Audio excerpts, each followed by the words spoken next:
조금 회사를 지켜보면서 흑자로 전환되는 시점을 한 1, 2년 두고 보고 지켜보면서 장기로 보고 분할 매수를 관심 있는 분들은 해보면 충분히 좋지 않을까 해서 구독, 좋아요, 알림 설정까지.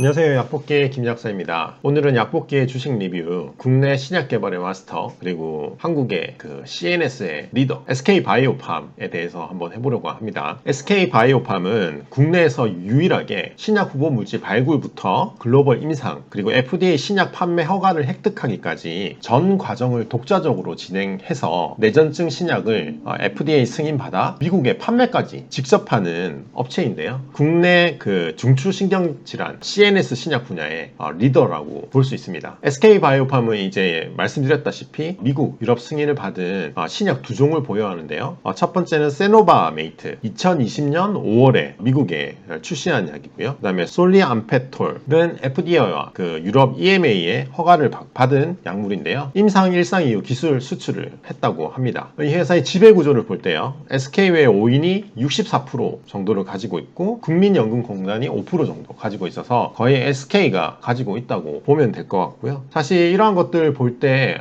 신약 개발을 위해서는 대기업에서 진짜 의지를 가지고 이렇게 많이 투자를 해야 할 수 있구나 라는 걸 또 한번 느낄 수 있고요. 시총은 한 6조 지금 8천억 정도인데 작년에 일시적인 이 매출을 조금 보면 조금 들쭉날쭉해요. 그리고 그 영업이익도 계속 마이너스 하다가 작년에 일시적인 기술료 유입으로 흑자로 전환됐었거든요. 근데 아마 올해도 당분간 적자가 계속 유지될 거라고 합니다. 2021년 흑자의 이유는 4분기에 중국 합작 법인 설립에 대한 계약금 100%와 지분까지 총 1,600억 원이 인식됐고요. 둘째로 캐나다 판권 기술 이전 계약으로 인해서 지분 및 계약금 인식에 일본 계약금 분할 인식까지 더해져서 그런 것들이 한꺼번에 딱 들어오면서 갑자기 흑자 전환을 했던 거라고 합니다. 이제 이러한 일시적인 것들은 사라지기 때문에 앞으로도 좀 적자 기준은 유지되지 않을까라고 보고 있고요. 매출은 구성을 보면 대부분 세로와 베이트가 93% 이상 가지고 있고 솔리암페톨이 한 6%, 기타가 뭐 0. 몇 프로 정도로 거의 세노바메이트가 거의 핵심이라고 보시면 될 것 같아요. 세노바메이트는 어쨌든 뇌전증 치료제인데요. 먼저 뇌전증이란 사실 여러분들이 아시는 건 간질이라고 보시면 돼요. 저도 어릴 때 초등학교 때 친구가 반에서 간질을 일으킨 거 한번 본 적이 있는데요. 근데 굉장히 무서웠었어요. 지금은 이제 간질이라는 걸 알지만 그래도 그 친구가 그때는 막 진짜 죽을 것 같았는데 또 잘 지내더라고요. 사실 간질이란 병이 갑자기 그런 발작을 보이는 건데 좀 설명을 드리면 뇌 특정 부위에 있는 신경세포의 비정상적인 활동으로 인해서 흥분, 경련, 발작이 반복적으로 발생해서 만성화된 질환을 의미합니다. WHO에서는 뇌전증 환자가 전 세계적으로 5천만 명 이상으로 추산하고 있어요. 세노바메이트의 이 기전을 조금 보면요. 뇌에서 흥분 신호를 전달하는 나트륨 채널의 나트륨 이온 전류를 차단함과 동시에 억제성 신호 전달에 관여하는 가바 A 수용체에 이렇게 동시에 두 가지 신호 전달과 관련된 타겟을 동시에 조절해서 신경세포의 흥분과 억제 균형을 정상화하는 방식을 보여주고 있어요. 사실 이 뇌전증 치료제는 전 세계적으로 UCB 제약의 빈펫이라는 약이 시장을 선도하고 있거든요. 사실 이 세노바메이트의 그 임상 결과가 빈펫 대비해서 발작 빈도수 감소율이 너무나도 뛰어나서 사실 블록버스터가 많은 분들도 예상하시고 거의 된다고 보고 있어요. 사실 의약품은 데이터거든요. 데이터에서 빈펫 대비 우월한 효과를 보여주고 있습니다. 표로도 한번 보여드릴게요.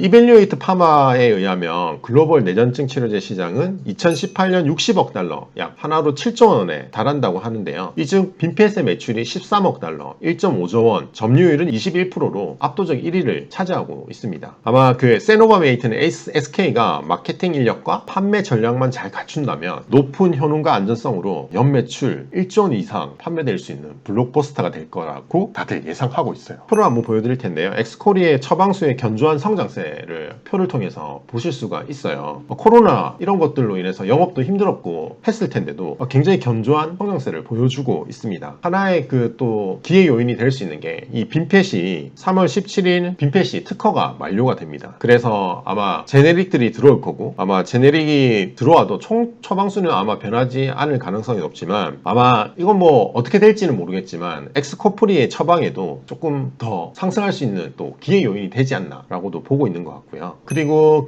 이 SK 바이오팜의 좀 포트폴리오를 한번 볼 텐데요. 이 두 가지 신약 외에도 카리스마 메이트라고 레녹스 가스토 증후군, 이게 이제 3상에 있고요. 아마 이게 된다면 엑스코프리와 마켓 시너지를 같이 볼 수 있을 거라고 보고 있어요. 왜냐면 이런 그 내전증 약들 같은 경우에는 병용 처방 여러 가지를 당연히 섞어 쓰게 되고 이렇게 마케팅하기도 너무 좋은 거죠. 이거랑 이거랑 같이 드시면 된다. 그래서 그쪽으로 조금 기대를 하면서 이쪽 카리스마 메이트도 개발을 하고 있는 것 같고요. 최근에는 표적 항암제 쪽에서도 포트폴리오를 갖추고 항암제로서 베스트 인 클래스를 아마 기대하면서 이 포트폴리오를 가져가고 있는 것 같아요. 좀 추가적으로 2022년 5월 19일에 SK 바이오팜이 SK와 함께 미국 디지털 치료제 기업 칼라헬스 시리즈 D 투자에 참여했다는 기사가 떴는데요. 디지털 치료제는 디지털 기술을 활용해서 질병을 직접적으로 예방, 관리, 치료하는 소프트웨어나 기기를 뜻하는데요. 사실 뭐 디지털 헬스도 굉장히 핫한 주제이긴 하지만 사실 디지털 치료제를 적용하기 가장 정신과 질환 쪽에 활용도가 가장 높을 거라고 다들 예상하고 그쪽으로 많이 하고 있는데요. SK 바이오팜도 그러한 기조에서 이러한 디지털 치료제까지 같이 포트폴리오를 가져가고 있는 것 같고 굉장히 필요하고 좋은 투자인 것 같아요. SK 바이오에서도 디지털 치료제 개발 사업을 통해서 뇌질환의 예방, 진단, 치료까지 전 주기를 아마 담당하는 회사가 될 거라고 보고 있고 저도 디지털 치료제는 결국에는 이렇게 따로 가는 게 아니라 의약품과 같이 갈 수밖에 없다고 생각합니다.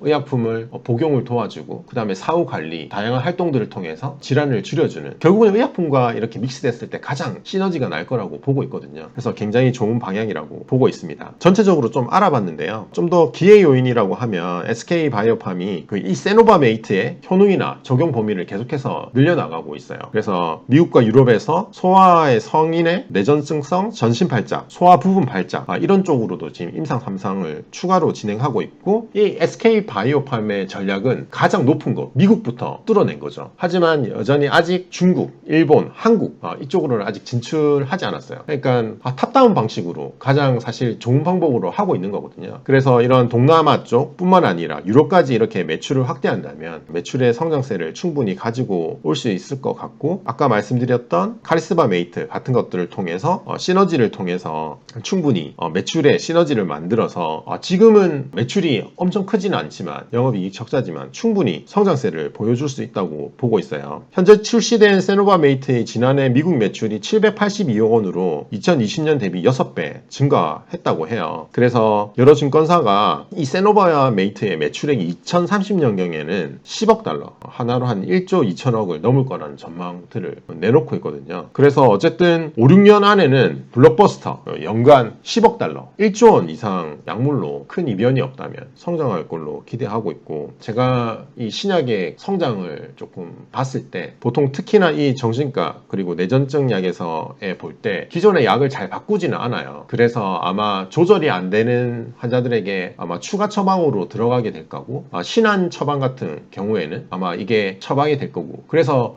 약이 자리 잡는데 사실 조금 시간이 걸리는 약이긴 하거든요. 하지만 워낙 효과가 좋기 때문에 이렇게 점진적으로 계속 성장하게 될 거고 병용요법에서 필수적인 약이 되지 않을까라고 저는 생각하고 있어요. 좀 주가를 볼 때 2020년 7월 2일 공모가가 49,000원으로 상장해서 얼마 되지 않았죠. 상장 이후 최고가가 26만 9,500원까지 갔더라고요. 진짜 미친듯이 올랐었는데 그때부터 지금까지 계속 하락하고 있어서 지금은 85,000원대 정도까지 내려왔어요. 제가 왜 이거를 리뷰를 하느냐 아마 이 회사의 성장은 준비되어 있다라고 저는 보고 있는데요. 예상하기로 흑자가 전환되는 시점에 턴어라운드 가능성이 굉장히 크지 않나 라고 보고 있어서 제 개인적인 추천을 드리자면 지금 당장 이 회사에 관심을 가지기보다는 조금 회사를 지켜보면서 흑자로 전환되는 시점을 한 1, 2년 두고 보고 지켜보면서 장기로 보고 분할 매수를 관심 있는 분들은 해보면 충분히 좋지 않을까 해서 미국에서는 자리를 잡고 아시아, 유럽까지 이건 뭐 확장될 수밖에 없어요. FDA에서 미국에서 잘 나가는 약들은 어쨌든 그 아래 약 국가들은 쓸 수밖에 없거든요. 그래서 성장은 답보돼 있다라고 저는 보고 있습니다. 어쨌든 그 근거는 신약을 진짜 만들어냈다.